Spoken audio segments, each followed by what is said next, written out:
Hello everyone, welcome to Data to Info again. So in our earlier lecture, we saw how we can link multiple pages and jump from one to another in Flask, right, using render template. Now we will learn about what is Jinja2. Jinja2 templating language. It is basically allows us to put stuff into HTML string. So how does that work?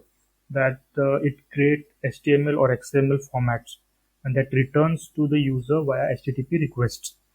So how does that happen exactly? Let me show you. We have app.py file, the server file. We also have first page.html that we created earlier.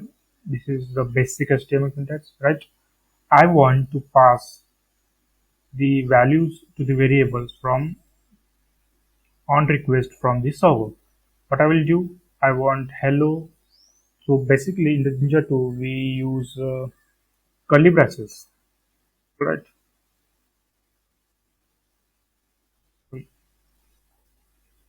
Curly braces inside which we write the variables. Let's say we wrote the name variable over here. I want hello data to info or hello world, something like that. So the value of the name variable will come from here, app.py. How will it come? Okay, so let me get it to the new line so that it will be more readable. Okay, so as soon as user enters the home root or home URL slash URL, it will render the first page.html. On the first page.html, it is asking for hello and variable name. So this variable name will come from here. We have to provide it. How? Name is equal to, let's say the name is data to info. And this name will be given over here. Alright.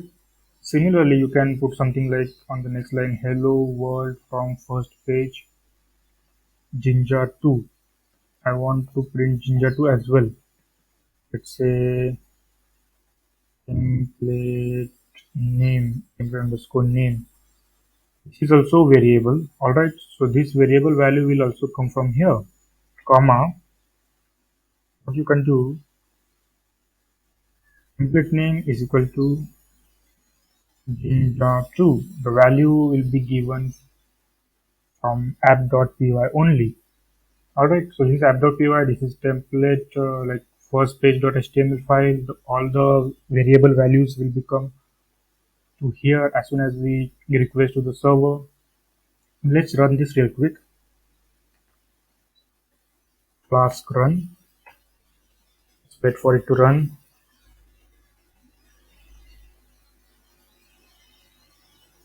Okay, it is running. Go to the browser, hit the URL, and boom, we got hello data to info. Data to info is the value that is assigned afterwards to the variable.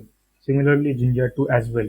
So this is how you can get started with the Jinja2. What is Jinja2 templating? How you can use it. I hope you liked it. See you in the next lecture. Thank you.